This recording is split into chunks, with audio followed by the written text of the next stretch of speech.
جمهوری تاجیکستان امکانات فراوان اطرامزی صلح وطن در جمهوری تاجیکستان در عرصه بین المللی در همه دور و زمان نیروی پیشبرنده جامعه و شمال ذره خاک پاک وطن عزیزمان بس و عزیز و مقدس است.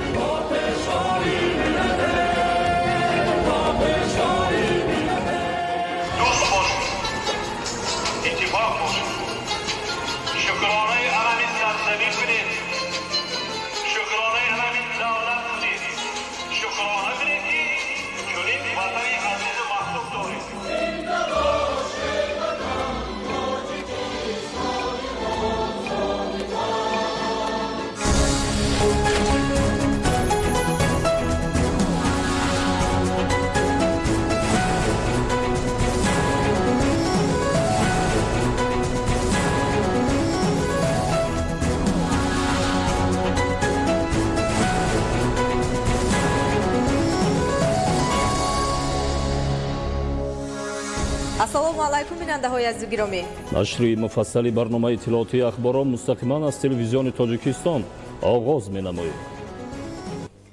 фармони президенти ҷумҳурии Тоҷикистон дар бораи полковник Рауфзода додани рутбаи махсуси навбатии генерал-майор. мутобиқи моддаи 69 Конститутсияи ҷумҳурии Тоҷикистон фармон медиҳам. ба полковник Рауфзода Суҳроб Орзу фармондеҳи қушунҳои дохилии вазорати корҳои дохилии ҷумҳурии Тоҷикистон рутбаи махсуси навбатии генерал-майор дода шавад. президенти ҷумҳурии Тоҷикистон Эмомалӣ Раҳмон шаҳри Душанбе 10 сентябри соли 2020. қарори ҳукумати ҷумҳурии Тоҷикистон аз 10 сентябри соли 2020 дар бораи аз вазифаи муовини вазири корҳои дохилии ҷумҳурии Тоҷикистон озод намудани Саидзода ҳукумати ҷумҳурии Тоҷикистон қарор мекунад Саидзода Маҳмад Саидборон бо сабаби ба кори дигар гузаштан аз вазифаи муовини вазири корҳои дохилии ҷумҳурии Тоҷикистон озод карда шавад. раиси ҳукумати ҷумҳурии Тоҷикистон Эмомалӣ Раҳмон. қарори ҳукумати ҷумҳурии Тоҷикистон аз 10 сентябри соли 2020 дар бораи муовини вазири корҳои дохилии ҷумҳурии Тоҷикистон таъин намудани Ҳамидзода. ҳукумати ҷумҳурии Тоҷикистон қарор мекунад Ҳамидзода Баротали Партов муовини вазири корҳои дохилии ҷумҳурии Тоҷикистон таъин карда шавад. раиси ҳукумати ҷумҳурии Тоҷикистон Эмомалӣ Раҳмон. идомаи ахбор. имрӯз таҳти раёсати раиси комиссияи марказии интихобот ва райпурсии ҷумҳурии Тоҷикистон Бахтиёр Худоёрзода ҷаласаи навбатии комиссия баргузор гардид ки дар он масъалаҳои марбут ба ташкил ва гузарондани интихоботи президенти ҷумҳурии Тоҷикистон ки ба рӯзи 11 октябри соли 2020 таъин гардидааст мавриди баррасӣ қарор гирифтанд. дар ҷаласаи комиссияи марказӣ масъалаҳои ташкил ва ҳаҷми ягонаи плакати иттилоотӣ номзадҳо ба мансаби президенти ҷумҳурии Тоҷикистон таъмини шароити баробар барои онҳо дар раванди интихобот, ташвиқоти пеш аз интихоботӣ, мушаххас кардани ҳайати комиссияи ҳавзавии интихобот оид ба интихоботи президенти ҷумҳурии Тоҷикистон ва ҷалб намудани коршиносони соҳаи интихобот дар давраи тайёрӣ ва гузарондани интихоботи президенти ҷумҳурии Тоҷикистон баррасӣ гардиданд. бо қарори комиссияи марказӣ шакл ва ҳаҷми ягонаи плакати иттилоотии номзадҳо ба мансаби президенти ҷумҳурии Тоҷикистон тасдиқ гардид. ин плакатҳоро комиссияи марказӣ чоп карда барои иттилоотонии интихобкунандагон дар бораи номзадҳо ба мансаби президенти ҷумҳурии Тоҷикистон ба ҳар як ҳавза ва участкаи интихобот дастрас менамояд. ҳамзамон ҷиҳати фароҳам овардани шароити баробар барои номзадҳо дар раванди интихобот қарор қабул карда шуд. барои таъмини фаъолияти бомароми комиссияҳои ҳавзавии интихобот оид ба интихоботи президенти ҷумҳурии Тоҷикистон дар асоси пешниҳодҳои раисони баъзе аз ноҳияҳо ба ҳайати комиссияҳои ҳавзавӣ тағйирот ворид карда шуд. доир ба масъалаи охирин комиссияи марказӣ қарори дахлдор қабул намуд. корҳои ташкилӣ барои гузарондани интихоботи президенти ҷумҳурии Тоҷикистон ки ба рӯзи 11 октябри соли 2020 таъин гардидааст идома дорад. در دایره نقشه‌چاربینی‌های کمیسیون مرکزی انتخابات و رایپرسی جمهوری تاجیکستان در حوزه و اوچاسکه‌های شهر و ناحیه‌های مملکت از جمله در ناحیه رودکی و شهرهای حصار و راغون اوید به انتخابات پرزیدنت جمهوری تاجیکستان با اشتراک رئیسان و کاتبان اوچاسکه‌های انتخاباتی مشورت آموزشی برگزار گردیده جهت آمادگی به این معرکه مهم سیاسی تدبیرهای ضروری انجام داده می‌شود. گزارش خبرنگاران ما. намояндагони комиссияи марказии интихобот ва райпурсии ҷумҳурии тоҷикистон дар якҷоягӣ бо комиссияи ҳавзаи рудакии 11 оид ба интихоботи президенти ҷумҳурии тоҷикистон бо иштироки раисон ва котибони участкаҳои интихоботӣ семинари омӯзишӣ баргузор намуданд. намояндагони комиссияи марказии интихобот ва райпурсӣ аз рафти омодагии участкаи 5 воқеъ дар ҷамоати шаҳраки Somon ва участкаи интихоботии 15 воқеъ дар ҷамоати деҳоти гулистони ноҳияи рудакӣ дида намуда ҷиҳати омода намудани кабинаҳо, тартиби рӯйхати интихобкунандагон ва дигар корҳои марбут ба давраи омодагӣ ба ин маъракаи муҳими сиёсӣ маслиҳатҳои муфид доданд. таъкид гардид ки дар тамоми участкаҳои ин ҳавза барои шаффоф ва дар сатҳи баланд гузарондани ин маъракаи муҳими сиёсӣ барои овоздиҳандагон шароитҳои мусоид фароҳам гардидааст. дар участкаҳо кабинаҳои овоздиҳӣ, ҳуҷраи модару кӯдак, утоқи кӯмаки аввалияи тиббӣ, инчунин барои шахсони имконияташон маҳдуд низ ҷиҳати овоздиҳӣ шароити зарурӣ муҳайё мебошад. зиёда аз 160 нафар раисони комиссияҳои участкави интихобот, муовинони онҳо ва котибони комиссияҳои участкави интихобот иштирок карданд. ҳадаф аз баргузории семинар ин боз як маротибаи дигар омӯзондани ҳайатҳои комиссияҳои участкавии интихобот бо қонунҳо, бо қоидаҳо ва тартиби баргузории интихоботи президенти ҷумҳурии тоҷикистон буда машварат карданд. дар ҳавзаи интихоботии рӯдаки 11 161 участкаи интихоботӣ ба қайд гирифта шудааст ки дар онҳо корҳои омодагӣ тибқи талаботи муқаррар гардида идома дорад. манӯшери сулаймон, фирдавси бобоназар, мақсади мақсад, ахбор. 11 октябри соли 2020 дар мамлакат интихоботи президенти ҷумҳурии тоҷикистон баргузор мегардад. дар ин замина имрӯзҳо дар шаҳру ноҳияҳои мамлакат баҳри дар сатҳи баланди сиёсӣ ташкил ва гузарондани маъракаи интихоботӣ корҳои омодагӣ ба иҷро расонида шуда истодаанд. аз ҷумла дар шаҳри ҳисор низ то имрӯз шиорҳои тарғиботӣ дар кӯчаҳо насб карда шуда омодагиҳо дар сатҳи баланд идома доранд. дар робита ба ин омодагиҳо то имрӯз дар ноҳия бо иштироки намояндагони суди олии ҷумҳурии тоҷикистон бо иштироки ҳайати эҳтимолии комиссияҳои участкавӣ чанд семинари дастурдиҳӣ баргузор карда, инчунин ба ҳамаи участкаҳои интихоботӣ маводи зарурие ки аз тарафи комиссияи марказии интихобот ва райпурсии ҷумҳурии тоҷикистон ворид гардиданд тақсим карда шуданд. инчунин барои бештар ҷалб намудани интихобкунандагон ба маъракаи интихобот дар маркази ноҳия, кӯчаҳои протоколӣ, ҷамоатҳои шаҳраку деҳот, бозорҳо, марказҳои савдои хизматрасонӣ ва ҷойҳои серодам шиору овезаҳо насб карда шуданд. интихоботи президенти ҷумҳурии тоҷикистон баҳри тақвияти ҳамгироии иҷтимоӣ дар ҷомеа ва рушди минбаъдаи тоҷикистон мусоидати комил менамояд. дар тамоми давлатҳое ки буняди ҷомеаи демократиро пеш гирифтанд, ҳуқуқи ба таври озод интихоб намудан ва интихоб шудан яке аз ҳуқуқҳои асосии шаҳрвандони мамлакат ба шумор меравад. маврид зикр аст ки интихобот воситаи муҳими арзишманди рушди ҷомеа ва мамлакат буда иштирок дар он иҷрои қарзи шаҳрвандӣ аст. аз ин лиҳоз тамоми сокинони мамлакат бо иштироки фаъолона дар ин маъракаи муҳими сиёсӣ масъулияти шаҳрвандии худро иҷро менамоянд ва дар рушди минбаъдаи ватану давлатдории миллиямон саҳм мегузоранд. тоҷикистон дар ростои интихоботи президентӣ қарор дорад. ин маъракаи муҳими сиёсӣ 11 октябр баргузор мегардад. ба ин муносибат омодагиҳо дар шаҳри роғун бо маром идома дорад. аллакай дар кӯчаву хиёбонҳои ҳудуди шаҳр шиору овезаҳои тарғиботӣ насб гардида 17 ва 24 участкаи интихоботӣ омода мешаванд. участкаҳои интихоботии шаҳр оид ба интихоботи президенти ҷумҳурии тоҷикистон аллакай барои баргузории ин маъракаи муҳими сиёсӣ омода мебошанд. дар 24 участки интихоботӣ мувофиқи пешниҳоди иттилооте ки мо дорем 31274 нафар овоздиҳандаҳони эҳтимолӣ ба қайд гирифта шудааст ки дар ин ҷода участкаи интихоботӣ ки фаъолияти кории худро аз 1 сентябри соли 2020 оғоз кардаанд мавриди тафтишу таҳлил қарор дода истодаанд. участкаи интихоботӣ пурра аз ҷониби комиссияи марказии интихобот ва райпурсии ҷумҳурии тоҷикистон ва ҳавзаи интихоботии роғун рақами 6 ва мақомоти иҷроии ҳокимияти давлатӣ таҳти назорати ҷиддӣ ва омодагии онҳо ҳаррӯза назорат карда шуда истодааст.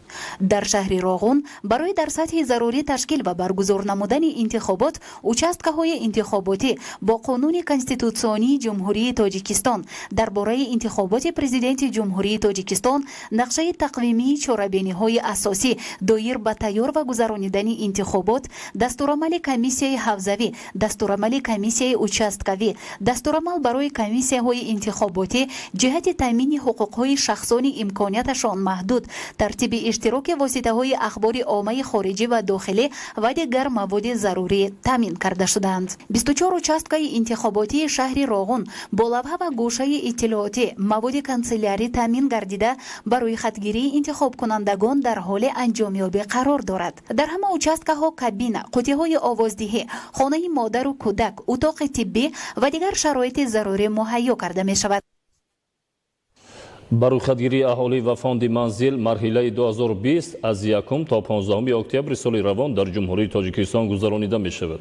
афзалияти барӯйхатгирии аҳолӣ ва фонди манзил марҳилаи 2020 аз марҳилаи 2010 дар он аст ки ин навбат барӯйхатгирии аҳолӣ ва фонди манзил бо 3 усул гузаронида мешавад. интернетпурсиш усули нави он мебошад. ҳамкорони мо оид ба тартиби гузаронидани интернетпурсиш гузориш омода намуданд. барӯйхатгирии аҳолӣ ва фонди манзил марҳилаи 2020 аз 1 то 15 октябр дар ҷумҳурии Тоҷикистон доир мегардад. ин навбат барӯйхатгирии аҳолӣ ва фонди манзил бо 3 усул гузаронида хоҳад шуд. якумин маротиба дар барӯйхатгирии аҳолии ҷумҳурии Тоҷикистон усули нав истифода бо технологияи нав роҳандозӣ карда шудааст ва дар рафти гузарондани барӯйхатгирии аҳолӣ штаври қайд карда зе усул, яъне интернетпурсиш бо истифода аз планшет ва усули анъанавӣ, яъне бо роҳи пур кардани варақҳои барӯйхатгирии аҳолӣ амалӣ карда мешавад. бартарият дар фарқияти барӯйхатгирии қаблӣ аз он иборат аст ки яъне ки тариқи ҷамъоварии планшет ва интернетпурсиш яъне ки боз ҳам самаранок мебошад дар аз ҷиҳати ҳам шаффофияти маълумотҳо, ҳам яъне ки коркарди иловагиро талаб намекунад барои яъне ки ҷамъоварии маълумотҳо оиди аҳолӣ.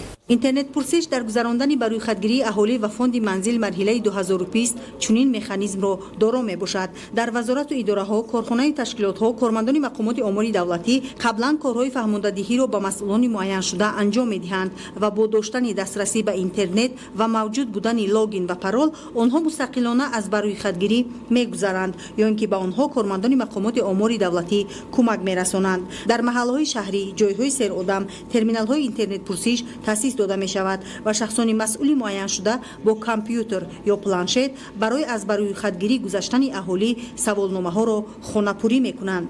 ё ин ки шахсоне ки мехоҳанд худашон маълумоти дахлдори худро ба саволномаҳо ворид кунанд, ба онҳо планшет, ноутбук дода мешавад.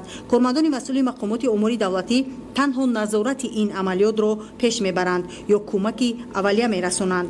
тартиби истифодаи барномаи интернетпурсиш чунин аст. аз сомонаи худи барӯйхатгирии аҳолӣ ворид шуда маълумотҳои худро ворид намоянд. барои ин пеш аз ҳама мо бояд ба аҳоли нуқтатиҷи ворид шуда рамзи мушаххаси ҳар як истифодабаранда тариқи штавре ки қайд карда шуд тавассути смс паёмак фиристода мешавад, номи истифодабаранда ва рамзе ки вобаста ба он равона карда шудааст ворид мешавад. вақте ки ҳар як шахс ба сомона ворид мешавад, албатта ҳар як рамзи иловагии худро дорад ки дар он ҷо вақте ки рамз ворид мешавад суроғаи худи ҳамон шахсе ки дар он манзил истиқомат мекунад, албатта ному насабам дар он ҷо мавҷуд аст. ба он хотире ки маъзани маълумотҳоро дар рафти тартиб додани рӯйхати хонаҳо ба даст оварда будем ва дар он ҷо қайд карда будем ки шахсоне ки дастрасӣ доранд ба интернет ё ки телефонҳои мобилӣ доранд, ба онҳо то ки мо смс паёмак фиристоем ва дар худи ҳамин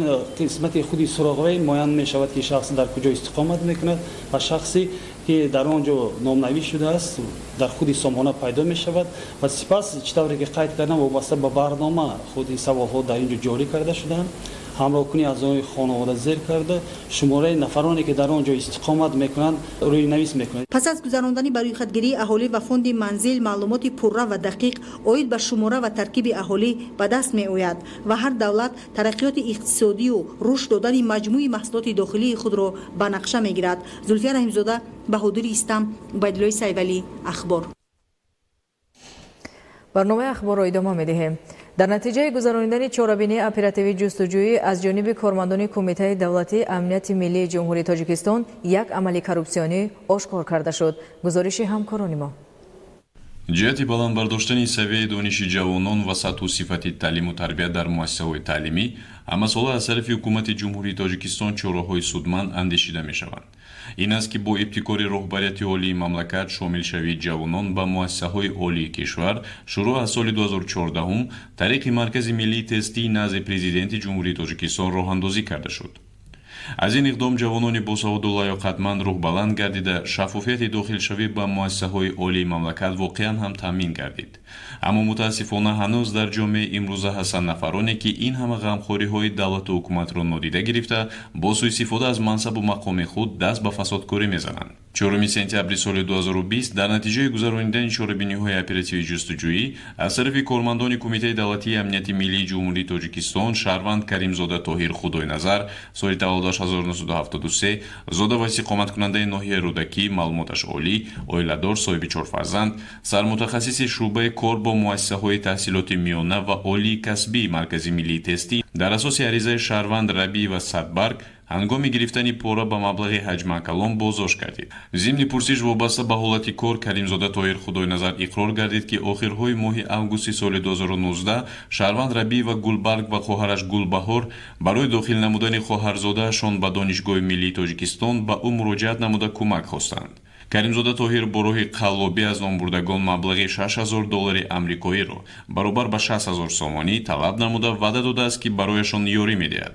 баъди 3 рӯз Каримзода Тоҳир бо Рабӣ ва Садбарг вохӯрда аз ӯ маблағи 35,000 сомониро мегирад ва бар ивазаш ҷиянашро ба Донишгоҳи миллии Тоҷикистон ба ихтисоси психологияи амалӣ дохил кардааст. охирҳои моҳи августи соли 2019 ман бо Рабӣ ва Садбарг омӯзгори Донишгоҳи давлатии омӯзгории Тоҷикистон ва хоҳари ӯ Рабӣ ва Гулбаҳор вохӯрдам ва онҳо дар миён гузоштанд ки ҷияни онҳо тариқи маркази миллии тестӣ дар ягон муассисаҳои ҷумҳурии Тоҷикистон донишҷӯ нашудааст. баъд ман ба онҳо пешниҳод намудам ки барои ихтисоси кори табобатӣ дар Донишгоҳи миллии Тоҷикистон аз $5 то $6,000 зарур аст. баъди пешниҳод намудани ман онҳо ба ман гуфтанд ки илоҷаш бошад ягон ихтисоси сабуктарро пешниҳод намоед. баъд ман ба онҳо ихтисосҳои муштараки Донишгоҳи миллии Тоҷикистон ва Беларусияро пешниҳод намудам ки ин ихтисосҳо аз лингвистика ва психологияи амалӣ иборат буд. онҳо ихтисоси психологияи амалиро интихоб намуданд ва ман аз онҳо маблағи 35,000 сомониро талаб намудам. баъди 2 рӯз ман омада ин маблағро бо ҳуҷҷатҳои зарурӣ аз дасти Рабӣ ва Садбарг гирифтам. 31 августи соли 2020 Рабӣ ва Садбарг маротибаи дуюм ба Каримзода Тоҳир муроҷиат намуда аз ӯ хоҳиш менамояд ки баъди анҷоми соли якуми таҳсил хоҳарзодаашро ба ихтисоси кори табобатӣ гузаронад. Каримзода Тоҳир ин дафъа низ бо роҳи қаллобӣ ба Рабӣ ва Садбарг ваъда додааст ки бар ивази 30,000 сомонӣ барои гузарондани ҷиянаш ба дигар ихтисоси Донишгоҳи миллии Тоҷикистон кӯмак менамояд. ҳангоми гирифтани маблағи мазкур Каримзода Тоҳир аз ҷониби кормандони кумитаи давлатии амнияти миллии ҷумҳурии Тоҷикистон дастгир карда шуд. баъди гузаштани 1 сол шаби 31 августи соли ҷорӣ тахминан соатҳои 10 ман ба назди хонаи онҳо ки дар сари роҳи кӯчаи Гурми Замбеқов ҷойгир аст омадам. баъди вохӯрдан ва суҳбат намудан Рабӣ ва Гулбаҳор ба ман гуфт ки ин донишҷӯро аз ихтисоси психологияи амалӣ ба ихтисоси кори табобатӣ бояд интиқол диҳем. ман аз онҳо маблағи 30,000 сомониро талаб намудам. санаи 4 сентябри соли 2020 тахминан соатҳои 4 ман ба назди хонаи Рабӣ ва Гулбаҳор омада маблағи 14,000 сомониро бо عریضه‌ها از دست او گرفتم. بعد حرکت نمودن با راهم از طرف کارمندان کمیته دولتی امنیت ملی جمهوری تاجیکستان من دستگیر شدم. نسبت به کریمزاده طاهر خدای‌نظر با دسترسی ماده 247 قسم 3 بند ای کدکس جنایتی جمهوری تاجیکستان پرونده جنایتی آغاز کرده شده تفتیشات پیشکی ادامه دارد. باید فراموش نسازیم که عوام فریبی، قلابی، ستانیدن رشوه با سوء استفاده از منصب و وظیفه اشغال نموده عملهایی میباشند که خلاف قانونگذاری کشور صادر میشوند و دیر یا زود آشکار گردیده عاقبت باعث شرمساری افراد جنایت پیشه و مفتخر میگردند. ماه ایولی سال 2020 محض با صادر کردن همین گونه جنایت همکسب کریمزاده طاهر متخصص تکنولوژی‌های اطلاعاتی کمونیکاسیونی بخش منطقوی ریاست تشکیل و اداره امتحان در شهر باختر ولایت ختلان لطفالله سوربون سیفالله‌ویچ هنگام گرفتن رشوه به مبلغ حجم کلان دستگیر شده بود. اما تبریر می‌بینیم کریمزاده طاهر از جنایت کورپسیونی صادر نموده همکارش سبق نبرداشته و خلاصه نبرآورده است. او نیز در همون پیراهای قدم مانده است که پشت پنجره محبس میبرد و جانب شرمندگی و جدایی از فرزندان، جانب سرخمی اهل عائله در جامعه. در این صورت پشیمانی دیگر سوده ندارد. آبروی رفته را برگردانیدن امکان ناپذیر است. از طرف دیگر ساکنان کشور خصوصا جوانان نیز باید از چنین مکاران و قلابان کناره‌جویی کنند. کوشش نمایند که به دام آنها نهفتند. با امید دستگیری پاره‌خوران نشده خودشان با جهد و تلاش علم‌های زمانوی را آموزند، از بر نمایند و با سر بلند نام پرشرف دانشجویی را صاحب شده زمینه فردای درخشان خویش را با دستان خود گذارند. ادامه اخبار. خواجگیداران ناحیه ونج در برابر کشت و پرورش سبزوات در بنیاد باغ‌ها و رشد دادن این بخش که در شرایط کوهستان خیلی هم منفعتناک است تلاش به خرج می‌دهند. همچنین سال تا سال در زمین‌های بیکار خوابیده میدان باغ‌های درختان میوه‌دهنده سیب و چهارمغز را زیاد می‌نمایند. گزارش گلچهره ستار. اقلیم این ناحیه دوردست کوهستان برای استحصال میوه‌های با صفتی به طلبات بازار داخلی و بیرونی جوابگوی خیلی موافق است. در ناحیه ونج میدان باغ‌های سیب هم در بخش اهالی و هم در خواجگی‌های دهقانی 600 گکتار را تشکیل می‌دهد که امسال کشاورزان ضرورت رشد ساحه را به اینابت گرفته به بنیاد باغ‌های نو شروع نمودند. محصولناکی و فایده صاف از حاصل مهنت در برابر کشاورزان، آموزگار و طبیبان دهات را نیز وادار می نماید که 10 ساعت خم باشد از حساب زمین های غیر کشاورزی زمین کشاده باغ بنیاد کنند. دولت یگانه چیزی که در دست داشت زمین و در دست خلق است و ثمرناک استفاده میبرند. مردم دیهای جاویدان اینها بسیار زمین رو دوست می‌دارن. ما شکرانه میگیم مردم بسیار سپاسگزار هستند از این صلح و وحدت، این تنجی آرامی. برای مردم با غیرت و سربلند این ناحیه دوردست کوهستان بعد صاحب استقلالی دیگر عباره زندگی وزنین و سنگین از بین رفته. باغ دارم در آنجا سیب، اناش، امرود. از این باغ من 7-8 تن سیب به دست میارم. برای خواجگی خودمان میمانیم، ذخیره میکنیم برای 1 سال که تا آینده رسد. باقی مانده شه میبریم برای سودا که دیگر تاجران از شهر ناحیه های اناتوریستان عزیز ما میآیند از همین در خانه ما نرخ قطعی میگیرند و میروند. در دهات تخر و روان که از سطح برق خیلی بلند است تا پخته رسیدن حاصل سیب، ساکنانش سرگرم جمع‌آوری سبزیجات و دیگر محصولات ضروری روزگارند و شکرانه میکنند که توسط راههای آباد صاحبکاران از ولایت‌های ختلان و سوخت و شهر دوشنبه علاقه آمده با آنها شرطنامه بسته و طلبگار لوبیا و سیب و چهارمغز ونجند. چندین سالها پیش شهر دوشنبه به ولایت مختار کوهستان بدخشان آمدن، هفته ها چندین روز ها می آمدیم. امروز بینه که پگاهی میخیزی بعد 7-8 ساعت در مرکز ناحیه ون میرسی.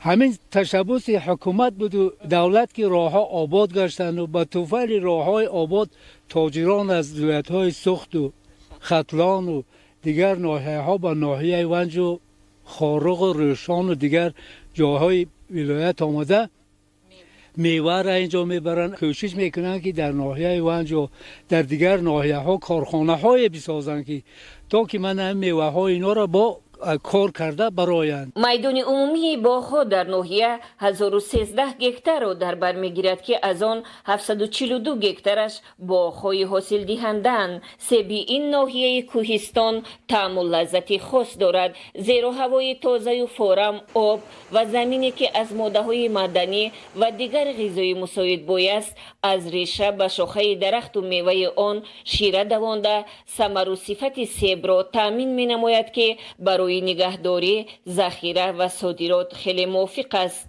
سهامداران خواجگی دهقانی پروین در جماعت دهاتی راوند از 50 ساتیخ باغ سیب زیاده از 10 تانه میوه خوشصفت به دست می آورند که از این حساب منفعت زیادی اقتصادی می بینند. سیب بنقص و از جهت اکولوژی تازه ونج خریداری زیاد دارد. باغپروران با استفاده از تجربه عنعنوی در برابر نوع‌هایی که به اقلیم مطابق کنونیده شده اند می‌خواهند نوع‌های محلی حسنی یوسف، پخت سیب، اسراری و شاهی سیب را نیز حفظ نمایند که طعم خاص و صفت بلند و حاصل فراوان دارد. 50 صدیق همین باغ گذرانده ایم. انا همین چند سال است که ما از حساب همین سیبا را حاصلش میگیریم، جمع میکنیم، همین برای زمستان ذخیره میکنیم تا ماه مارت اپریل ذخیره در پدول داریم، در پدولا میمونیم.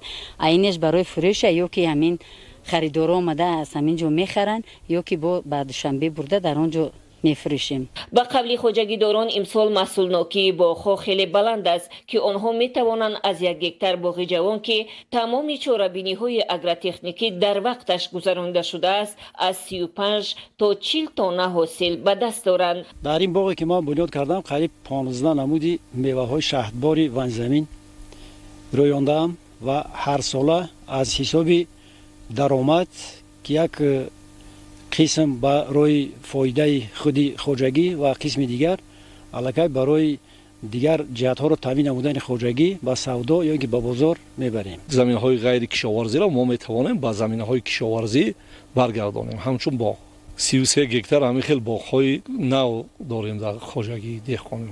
مردم سربلند ناحیه شکرانه صاحب استقلالی، صاحب دولتی و صاحب اختیاری میکنند که هر یک عائله در برابر قطعه زمین نزد حولگی که از آن ثمرناک استفاده میبرند باز خواجگی یاری رسانی شخصی و سهم دیگری در خواجگی های دهقانی دارند که این همه از غمخوری های بی‌واسطه حکومت جمهوری است که بایگری اساسی دولت زمین را برای استفاده ثمره بخش و ساکنان دهات با حجت تصدیق کننده به طور میراثی موافق سهم و معیارهای معین تقسیم نموده است و آنها با مهنت دلگرمانه از این نعمت بی‌بها استفاده نموده در نوبت اول اقتصادیات خانوادگی، دوم بازارهای استعمالی، بعدی تامینات اهالی برای منفعت بیشتری اقتصادی گرفتن میوه های شهدبار کوهستان را به خارج مملکت صادرات می نمایند.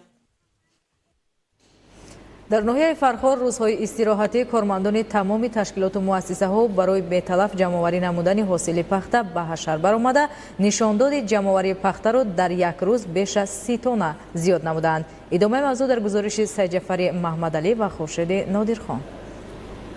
در نویه فرخار برای به تلف داشتن حاصل به دست آمده و زیاد نمودن 3 سال اشیاء خام معرکه جمع‌آوری پخته به طور متشکلانه جریان دارد.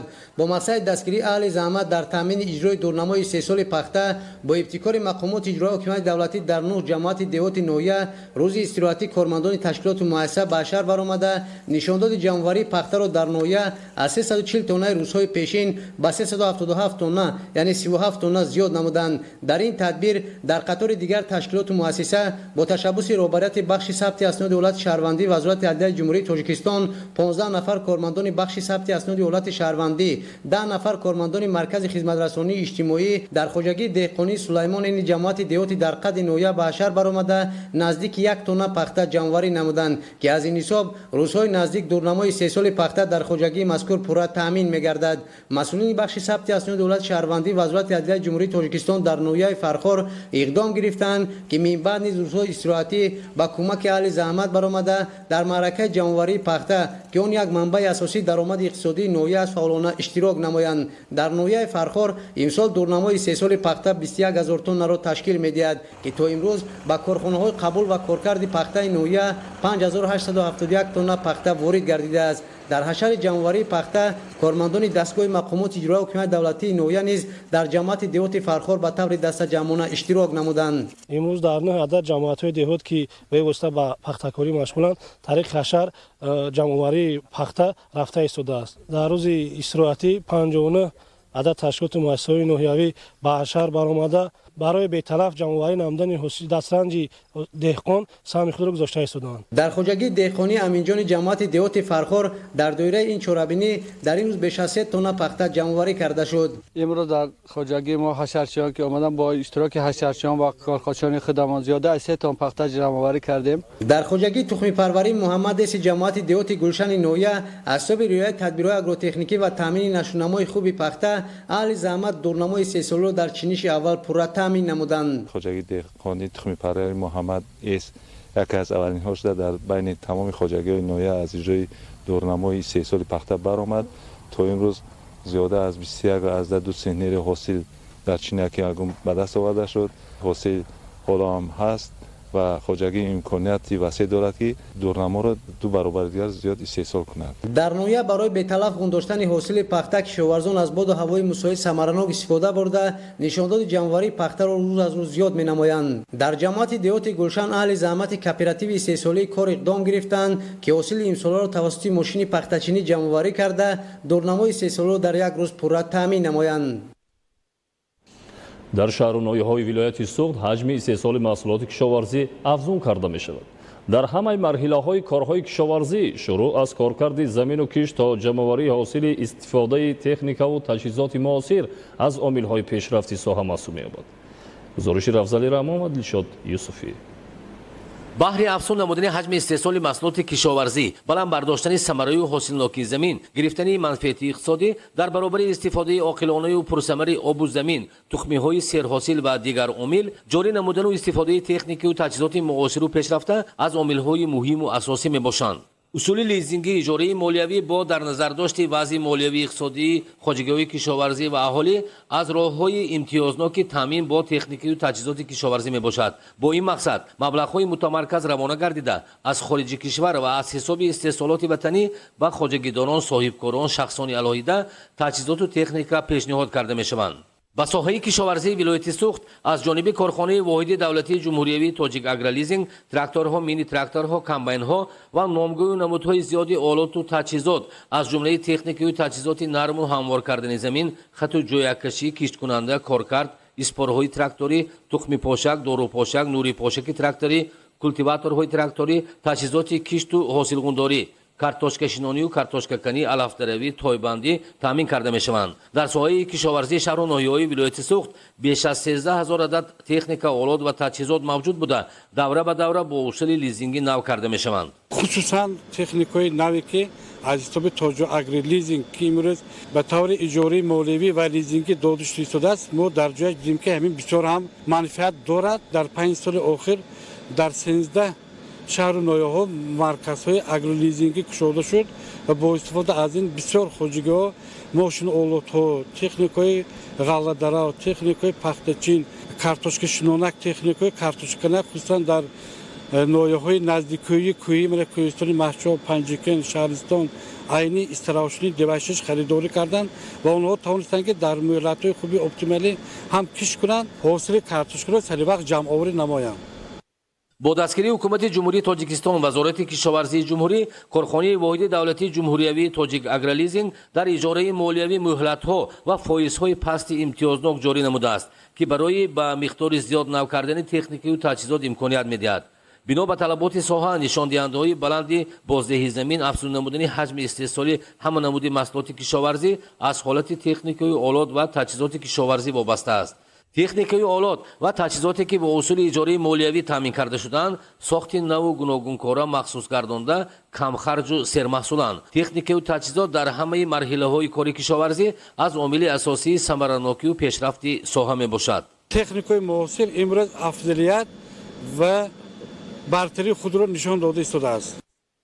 در شهر و ناحیه‌های ولایت سوخت یکی از عامل‌های در مهلت و خوش‌صفت انجام دادن کشت و کارکرد اگرتکنیکی زراعت و سبزوات از تکنیک و تجهیزات نوی ساحه و سری وقت و در مهلت‌های پیش بینی شده جمع‌آوری و ذخیره کرده شدن غله از کمباین‌های نو وابسته بوده. در دوره جمع‌آوری پخته در یکشن خواجگی‌های ولایت از کمباین‌ها استفاده می‌شوند و با دسترسی کمباین‌های غله‌درو ثمراناکی در روی شالی نیز تامین کرده خواهد شد. روزالی رحمان دلشاد یوسفی ولایت سوخت برای برنامه اخبار.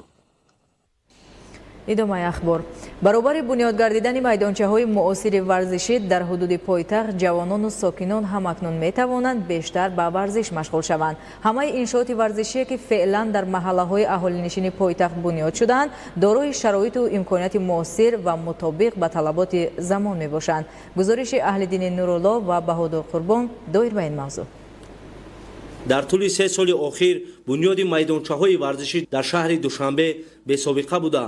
این روند به سالمی جامعه و عمومی گرداندن ورزش در بین اهالی زمینه واقع می‌گذارد.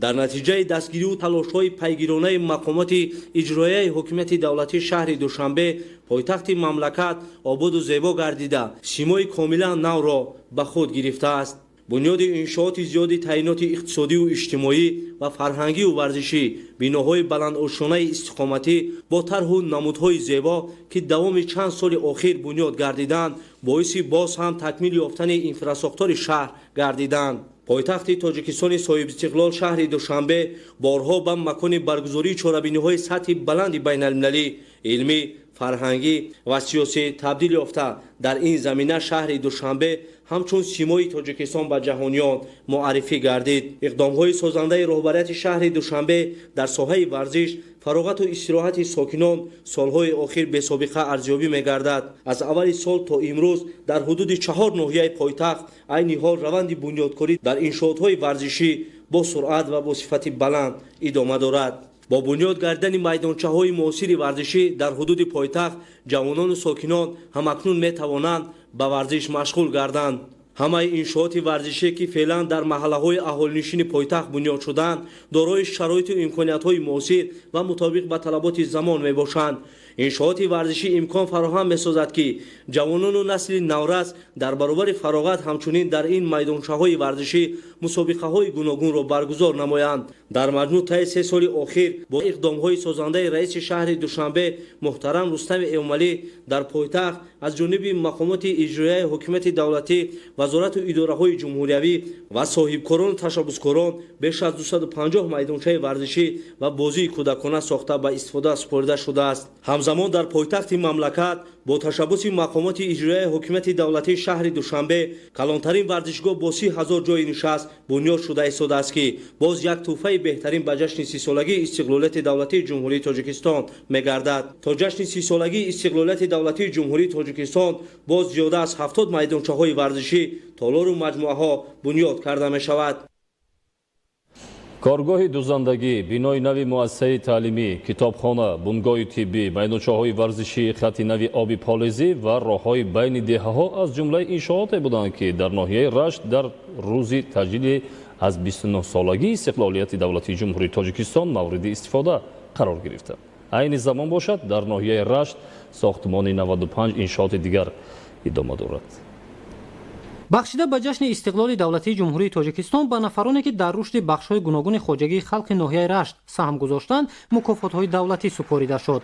همین طریق 3 نفر برای خدمت‌های شایان، احمد میرزایوف، شمس‌الدین سیمیدینوف و داوود محمدوف با مکافات‌های دولتی سرفراز گردانیده شدند. بخشیده به جشن استقلال دولتی جهت عملی نمودن اقدام‌های خیرخواهانه به 30 نفر خوانندگان یتیم کل و معیوب ناحیه رشت سر و لباس مکتبی تقدیم کرده شد. وسعت سازندگی ها امکان فراهم آورد که در ناحیه رشت تنها در روز تجلیل از سالگرد نوبتی جشن استقلال دولتی جمهوری تاجیکستان 10 انشاءات نو مورد استفاده قرار گیرد. بعد به فعالیت آغاز نمودن مرکز نو خدمترسانی در دهه هجبارک تعداد زیادی بانوان خانشین به جای کار فرا گرفته شدند. همزمان دختران در اینجا من بعد می توانند کسب دوزندگی را از خود کنند. در آشیانه یکم بنا باشد اهالی مال و محصولات نیاز اول را خریداری می کنند. پیشتر بسیارتر در پیش کار میکردیم زندگی ما میبردیم. حاضره با این کارخونه های نو شدن با در زندگی کار کرده ایستادیم. من بعد فرزندان ساکنان دهه یرخب ناحیه رشت تحصیل را در بنای نو ادامه میدهند. حسی بلند خویشتنشناسی و آمادگی به جشن استقلال دولتی امکان فراهم آورد که رشد سازندگی ها تامین شود. نتیجه همین بود که امروز خوانندگان در شرایط معاصر به تعلیم فرا گرفته شدند. از 27 انشاءات ساحه معارف که به استقبال جشن 30 سالگی استقلالی دولتی جمهوری تاجیکستان بنیادشان به نقشه گرفته شده است، البته 17 عدد آن مورد استفاده قرار گرفت. همچنین هنگام افتتاح بنای نوی مکتب در دهه یرخب به یتیمان و نورسانی امکاناتشان محدود کمک پولی رسانیده شد. همچنین در دهه یرخب کتابخانه معاصر به استفاده داده شد. انشاءات فرهنگی از قبولگاه، تالار خوانش و جای برای نگهداری کتاب عبارت می باشد. من بعد ساکنان دهه یرخب برای مطالعه کتاب‌های علمی، بدیعی و صحوی امکان مساعد پیدا نمودند. بنای بنگاه سلامتی در دهه دوآباد در دایره هدف‌ها جهت مطابق با طلبات زمان به خدمت رسانی فرا گرفتن ساکنان محلی نوسازی و با تجهیزات معاصر طبی مجهز گردانیده شد. تا این وقت چنین شرایط موجود نبود. تامین شدن انشاءات با لوازمات معاصر طبی و متخصصان بلند اختصاص برای سریع وقت به تشخیص و تبابت فرا گرفتن مراجعت کنندگان مساعدت می‌کند. از 22 انشاءات ساحه تندرستی که تا سال 2021 در ناحیه رشت ساخته می شود، الکی 9 عدد آن مورد استفاده قرار گرفت. در دهه دوردستترین دهه تجربه بنگاه سلامتی ساخته به استفاده داده شد و عین زمان باشد به همه تجهیزات پورا تامین کرده شدند. ما طبیبان بسیار خرسند هستیم. مشکل نارسایی آب فالزی برای کشاورزان دهه لایابه ناحیه رشت برطرف گردید. تطبیق نقشه‌های سازندگی و فعالانه سهمگذاری کردن ساکنان محلی در پیشرفت بنیادکاری‌ها دستاوردها را در این سمت بیشتر می‌کند. چنین تدبیر مهم از طرف مقامات اجرایی محلی حکومت دولتی ناحیه رشت با مقصد زمینه‌گذاری کردن جهت تامین افزایش استحصال محصولات کشاورزی با شغل دائمی تامین نمودن ساکنان و بهتر کردن سطح زندگی مردم در همدستی با ساکنان محلی تشکیل کرده شد. ما توانستیم در زیاده از 1200 متر خط برق بلندشدت کشیده یک ترانسفورماتور 250 در 10 وصل نماییم و 2 چاه عمودی را در چقری 70 متر آماده سازیم و با یاری پایگاه‌های آبکشی اتسوی 10 که 120 کوب در یک ساعت آب برآورده در بلندی زیاده از 126 متر و درازی خبرهای پلاستیکی زیاده از 850 متر تشکیل می‌دهند آب برآوریم. همچنین در این روز در دهه هجبارک، ظریفی و مرکز ناحیه رشت میدانچه‌های نوی ورزشی مورد استفاده قرار گرفت. انشاءات معاصر در مرکز ناحیه رشت از طرف صاحبکار محلی حلیم جان عبدالعلیموف با مبلغ 300,000 سامانی ساخته شده است. میدانچه‌های ورزشی در دایره هدف‌ها جهت تامین سالمی اهالی بنیاد گردیده برای دریافت و به کمال رسانیدن چهره‌های نوی ورزش زمینه مساعد فراهم می‌آورد. میدانچه ورزشی از طرف صاحبکار عائله جبروفو ساخته شده است. ما مینادوری خش رو با عائله جبروفو می‌رسانیم. آنها مقصد دارند که در آینده در نزد بنای مؤسسه با یک 6 سینخانه علاوگی ساخته به استفاده دهند. این چنین حالا در نزد میدانچه ورزشی ساختمان بنای معیشی ادامه دارد. бахшида ба ҷашни 30 солагии истиқлоли давлатии ҷумҳурии тоҷикистон дар ноҳияи рашт бунёду ба истифода додани 315 иншоот ба нақша гирифта шудааст. аз ин теъдод то ин вақт 189 ададаш мавриди истифода қарор гирифта дар 95 иншооти дигар корҳои сохтмонӣ идома дорад. تامین عملی شوی نقشه چاره‌بینی‌های حکومت جمهوری تاجیکستان از طرف مقامات اجرایی محلی حکومت دولتی ناحیه رشت در زمینه دستگیری‌های حکومت مملکت امکان فراهم آورده است که رشد سازندگی‌ها در همدستی با سهم فعالانه صاحبکاران و ساکنان محلی تامین گردد. ادامه چنین روند ساکنان ناحیه رشت را بعد از سال 2021 از شرایط باز هم بهتری زندگی با سعادت بهره‌ور می‌گرداند. در شهر اسفرای ولایت سوق بخشیده به جشن 29 سالگی استقلال دولتی جمهوری تاجیکستان یک قطار انشاءات تعیناتی گوناگون مورد بهره برداری قرار داده شد. تدبیر مذکور امکان فراهم آورد که سطح خدمت رسانی به اهالی بهتر گردیده ساکنان با جای کار تامین کرده شوند. گزارش خبرنگاران ما. در همه گوشه و کنار شهر و دیهات اسفره معرکه آبادانی وسعت گرفته ساختمان زیاد از 50 انشاءات استحصالی و اجتماعی و تجارت و خدمات رسانی راه اندازی گردید. در عرفه جشن بنیاد و از نوسازی یک سلسله انشاءات مهم اجتماعی روی کار آمدند که با فعالیت آغاز نمودن آنها را مردم گرم استقبال نمودند. افتتاح بناهای علاوگی مؤسسه‌های تعلیمی، ورزشگاه‌های خردی معاصر ورزشی و حفظ شناوری، کارگاه دوزندگی، مرکز خدمت رسانی و دیگر انشاءات‌های تعیینات گوناگون در جماعت‌های دهات کلکند، چارکو، لهکان، سرخ، خاناباد و در مرکز شهر از جمله سلسله چهاربینی‌های جشنی بودند که در روزهای تجلیل جشن فرخنده استقلالیت مورد بهره برداری قرار یافتند. باعث قناعتمندی است که وسعت کارهای آبادانی در جماعت‌های شهرک و دهات، کوچه و محله‌های شهر با اشتراک وسیع ساکنان، سخاوتمندان و کار خیرخواهانه و دستجمعانه تبدیل یافته در گسترش بنیادکاری‌ها خاصه سهمی صاحبکاران محلی نظررس ارزیابی می‌شود. در این ردیف در دایره تدبیرهای جشنی با اقدام خیرخواهانه صاحبکار موفق میرعزیز عثمانوف زیاده از 5 کیلومتر راههای داخلی دهات کلکند با مبلغ بیش از 1 میلیون سامانی پوره اسفالت پوش و در مسافه 1.1 کیلومتر راه کوچه مرکزی دهه با خرج 77,000 سامانی از تعمیر جاری برآورده شد. همچنان با تشبث و مبلغ گذاری صاحبکار سخاوت پیشه جمشید بزرگوف 600 متر راه کوچه گذر اسفالت پوش گردید. بنیادکاری و سازندگی رواج گرفته شهر و دهات اسفره روح بر رشد نهادند. در این دوره در پیش نظر ما برابر تشکل افکار و اندیشه مردم شهر اسفره به یک مرکز تمدن آفر و گلگلشکوفان تبدیل یافت. بناهای با حشمت مدنی و خدمت رسانی، کارگاه‌های زمانوی قامت افروختند. روند عملیگشت این اقدام‌های نیک خود بیانگری عزم و اراده سازنده و بنیادگرانه و سرجمی مردم اسفره ارزیابی می‌گردد. در شهر نورگ در دایره جشن 29 سالگی استقلال دولتی چند انشاءات به استفاده داده شد. تأکید کردند به مورد است که در شهر نورگ اکثر انشاءات با سهم صاحبکاران و ساکنان سخاوت پیشه بنیاد کرده می شود. گزارش ظاهرشاهی تقوی مراد. ساکنان شهر نورک ولایت ختلان در قطار دیگر شهر و نواحی مملکت جشن پرافتخار ملی 29 سالگی استقلال دولتی را با دستاوردهای نظررس استقبال نمودند. با این مناسبت در مرکز و دهات شهر نورک بینای خوشطرح و زمانوی خوابگاه برای متخصصان و کارمندان جمعیت سهامی کشاده تاجیکستان، 5 صنفخانه نوی علاوگی و بنگاه طبی در دهه دوردست 90 مورد بهره برداری قرار گرفت. مورد به یادآوری است که شرایط مکان زیست متخصصان و کارمندان جمعیت سهامی کشاده تاجیکستان که فعلا در لایحه از نوسازی نیروگاه برقی آبی نورک کار و فعالیت می‌نمایند جوابگوی طلبات زمان نبود. در دایره اقدام‌های سازنده جهت فراهم ساختن شرایط مساعد با دستگیری مقامات اجرایی حاکمیت دولتی شهر نورک و سهم جمعیت سهامی کشاده تاجیکستان خوابگاه نو و زمانوی دارای شرایط مساعد ساخته به استفاده داده شد و تحفه ارزنده جشنی برای متخصصان این نهاد محسوب می شود. خوابگاه از 3 آشیانه عبارت بوده. در آشیانه اولی آن از روی طرح آشخانه و در 2 آشیانه دیگر برای 160 کارمند شرایط مساعد کار و زندگی فراهم آورده شده است. در روزهای تجلیل از 29 سالگی استقلال دولتی همزمان 5 صنفخانه نوی علاوگی در نزد مؤسسه تحصیلات میانه عمومی رقم 2 به استفاده داده شد. در صحن بینای نوی تعلیمی که در محله لنگر شهر نورک جایگیر است محصول دستان خوانندگان و آموزگاران نمایش داده شد.